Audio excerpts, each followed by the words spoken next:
नमस्कार, आकाशवाणी देहरादून से प्रस्तुत हैं प्रादेशिक समाचार। पहले मुख्य समाचार। बोर्ड परीक्षाएं वर्ष में 2 बार आयोजित की जाएंगी। विद्यार्थियों के पास सर्वोत्तम स्कोर बनाए रखने का विकल्प होगा। मुख्यमंत्री पुष्कर सिंह धामी ने प्रदेश में उद्यमियों से बेहतर संबंध और श्रमिकों को कल्याणकारी योजनाओं का लाभ देने की जरूरत पर जोर दिया।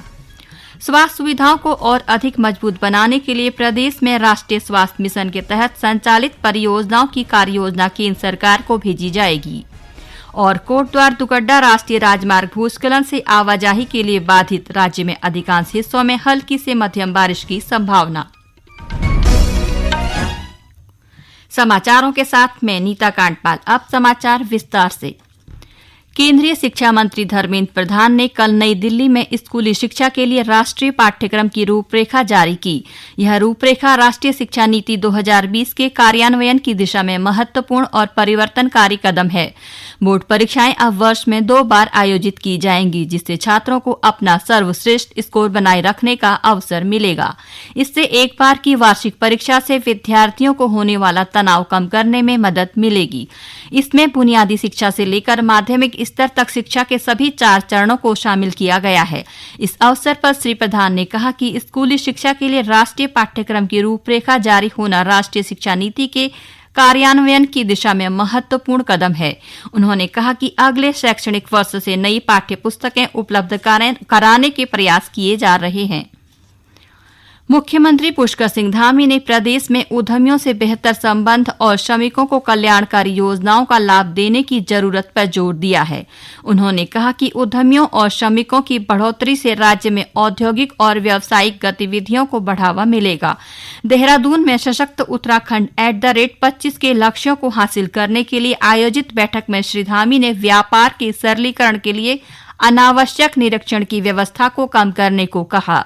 उन्होंने श्रमिकों और कामगारों को दी जाने वाली सुविधा के प्रचार करने के निर्देश देते हुए कहा कि प्रदेश में आने वाले समय में निवेश के मद्देनजर और अधिक उद्योगों की स्थापना होनी चाहिए।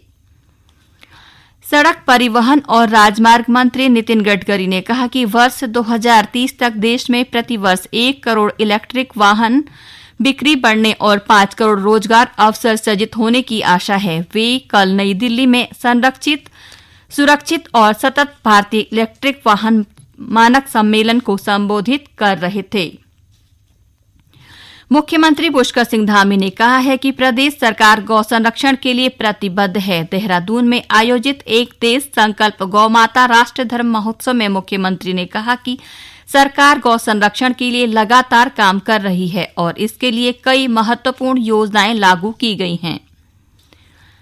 भारत की G20 अध्यक्षता में व्यापार और निवेश मंत्रियों की बैठक जयपुर में शुरू हो गई है। प्रधानमंत्री नरेंद्र मोदी ने वीडियो कॉन्फ्रेंसिंग के माध्यम से बैठक को संबोधित किया। प्रधानमंत्री ने कहा कि इतिहास साक्षी है कि व्यापार ने विचारों, संस्कृतियों और प्रौद्योगिकी के आदान प्रदान में महत्वपूर्ण भूमिका निभाई है और लोगों को एक दूसरे से जोड़ा है। उन्होंने कहा कि व्यापार और वैश्वीकरण ने लाखों लोगों को अत्यधिक गरीबी की स्थिति से भी उबारा है। भारतीय अर्थव्यवस्था में पूरे विश्व का भरोसा व्यक्त करते हुए श्री मोदी ने कहा कि भारत को उदारता, अवसरों और विकल्पों के संयोग के रूप में देखा जाता है। उन्होंने कहा कि पिछले 9 वर्षों में सरकार के लगातार प्रयासों से भारत विश्व की 5वीं सबसे बड़ी अर्थव्यवस्था बन गया है। भारत ने वर्ष 2014 में रिफॉर्म, परफॉर्म, ट्रांसफॉर्म यानी सुधार, कार्य निष्पादन और परिवर्तन की यात्रा शुरू की थी और उसने डिजिटीकरण तथा नवाचार को बढ़ावा देते हुए प्रतिस्पर्धा और पारदर्शिता भी बढ़ाई। विधानसभा उपचुनाव को लेकर जिला निर्वाचन अधिकारी अनुराधा पाल ने 188 बूथों के मतदाताओं को निमंत्रण पत्र जारी किया। उन्होंने मतदाताओं से निडर होकर नैतिक मतदान करने की अपील की। जिला निर्वाचन अधिकारी ने बताया कि उपचुनाव 5 सितंबर को होना है। जिले में आचार संहिता लागू है। उन्होंने मतदाताओं को 100% मतदान करने की अपील की है। जिला निर्वाचन अधिकारी ने किसी भी सहयोग के लिए हेल्पलाइन नंबर 1950 पर संपर्क करने को कहा।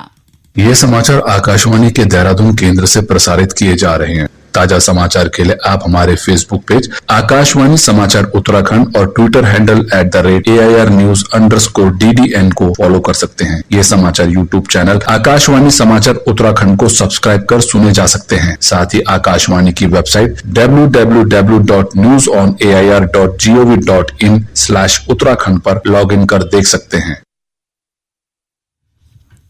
स्वास्थ्य सुविधाओं को और अधिक मजबूत बनाने के लिए प्रदेश में राष्ट्रीय स्वास्थ्य मिशन के तहत संचालित विभिन्न परियोजनाओं की वर्ष 2026 तक की कार्ययोजना जल्द केंद्र सरकार को भेजी जाएगी। देहरादून में राष्ट्रीय स्वास्थ्य मिशन के तहत संचालित विभिन्न परियोजनाओं की प्रगति की समीक्षा के दौरान स्वास्थ्य मंत्री डॉ धन सिंह रावत ने यह बात कही। डॉ रावत ने कहा कि राज्य सरकार ने प्रदेश की विषम भौगोलिक परिस्थितियों और आवश्यकताओं को ध्यान में रखते हुए लगभग 2 दर्जन परियोजनाओं की विस्तृत कार्ययोजना तैयार कर केंद्र सरकार को भेजने का निर्णय लिया है। इस दौरान स्वास्थ्य मंत्री ने वर्तमान में प्रदेश में संचालित योजनाओं की धीमी प्रगति पर नाराजगी जताते हुए अधिकारियों को कार्यप्रणाली में सुधार लाने के निर्देश दिए। राज्य में अधिकांश हिस्सों में पिछले 2 दिनों से हो रही बारिश से आज राहत मिली है। प्रदेश में आज मौसम का मिला जुला असर देखने को मिल रहा है। राज्य के कुछ हिस्सों में बादल छाए हुए हैं, जबकि कुछ स्थानों पर हल्की धूप भी खिली हुई है। राज्य के उच्च पर्वतीय क्षेत्रों में कहीं कहीं हल्की बारिश होने की खबर है। उधर कोटद्वार दुगड्डा राष्ट्रीय राजमार्ग भूस्खलन के चलते आज भी आवाजाही के लिए बंद है। वहीं राज्य की करीब 200 ग्रामीण सड़कें आवागमन के लिए अवरुद्ध हैं। इस बीच मौसम विभाग ने अगले 2 दिनों में राज्य के अधिकांश हिस्सों में हल्की से मध्यम बारिश और कहीं कहीं तेज बौछारें पड़ने का अनुमान व्यक्त किया है। चंद्रयान 3 के विक्रम लैंडर ने चंद्रमा के दक्षिणी ध्रुव पर सॉफ्ट लैंडिंग के साथ भारत ने नया इतिहास रच दिया है। ये उपलब्धि हासिल करने वाला भारत पहला देश बन गया है। इस महत्वपूर्ण सफलता ने भारत के लिए अंतरिक्ष अन्वेषण की बाधाओं को समाप्त कर दिया है। इस सफलता के बाद चारों ओर खुशी का माहौल था। इसरो के अध्यक्ष एस सोमनाथ ने सभी के समर्थन के लिए धन्यवाद दिया। उन्होंने कहा कि यह असफलता से सीखा गया सबक था और आज वे सफल हैं।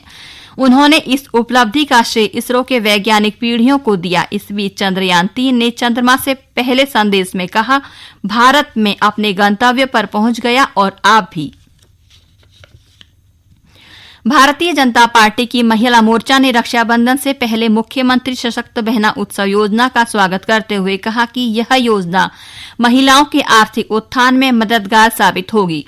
भाजपा महिला मोर्चा की प्रदेश अध्यक्ष आशा नौटियाल ने एक बयान में इस योजना की घोषणा के लिए मुख्यमंत्री पुष्कर धामी का आभार व्यक्त किया है।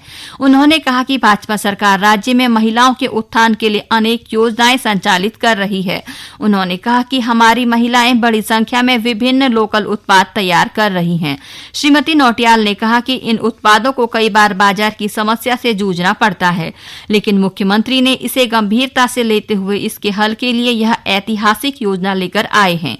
उन्होंने उम्मीद जताई कि रक्षाबंधन से पहले मुख्यमंत्री का यह तोहफा प्रदेश की माताओं और बहनों के जीवन में आर्थिक बदलाव का महत्वपूर्ण कारक बनेगा। भारतीय जनता पार्टी ने राज्य में वोटर चेतना अभियान को लेकर विधानसभा वार पार्टी पदाधिकारियों की जिम्मेदारी तय की है। पदाधिकारी जिलों में कार्यशाला के आयोजन सहित आगामी अभियान की मॉनिटरिंग भी करेंगे। प्रदेश मीडिया प्रभारी मनवीर सिंह चौहान ने बताया कि सभी पदाधिकारी अपने क्षेत्रों में 25 अगस्त तक होने वाली कार्यशाला को संबोधित करेंगे और इसके बाद 26 अगस्त से नए वोटरों के निर्माण अभियान की मॉनिटरिंग करेंगे। विश्व ताइक्वांडो प्रतियोगिता में बागेश्वर के 65 वर्षीय खिलाड़ी पूरन चंद्र टमटा ने शानदार प्रदर्शन किया है। कजाकिस्तान के अलमाटी में उन्होंने सीनियर वर्ग ताइक्वांडो में सर्वश्रेष्ठ एथलीट घोषित भी किया गया। श्री टमटा की सफलता पर उनके गृह क्षेत्र में खुशी की लहर है। उत्तरकाशी के सभी ट्रैकिंग रूटों और उच्च हिमालयी इलाकों में पर्वतारोहण पर लगी रोक हटा दी गई है। गौरतलब है कि मानसून के चलते जिला प्रशासन ने ट्रैकिंग और पर्वतारोहण पर रोक लगा दी थी। अंत में मुख्य समाचार एक बार फिर। बोर्ड परीक्षाएं वर्ष में 2 बार आयोजित की जाएंगी। विद्यार्थियों के पास सर्वोत्तम स्कोर बनाए रखने का विकल्प होगा। मुख्यमंत्री पुष्कर सिंह धामी ने प्रदेश में उद्यमियों से बेहतर संबंध और श्रमिकों को कल्याणकारी योजनाओं का लाभ देने की जरूरत पर जोर दिया। स्वास्थ्य सुविधाओं को और अधिक मजबूत बनाने के लिए प्रदेश में राष्ट्रीय स्वास्थ्य मिशन के तहत संचालित परियोजनाओं की कार्ययोजना केंद्र सरकार को भेजी जाएगी। और कोटद्वार दुगड्डा राष्ट्रीय राजमार्ग भूस्खलन से आवाजाही के लिए बाधित। राज्य में अधिकांश हिस्सों में हल्की से मध्यम बारिश की संभावना। इसके साथ ही प्रादेशिक समाचार का ये बुलेटिन समाप्त हुआ। नमस्कार।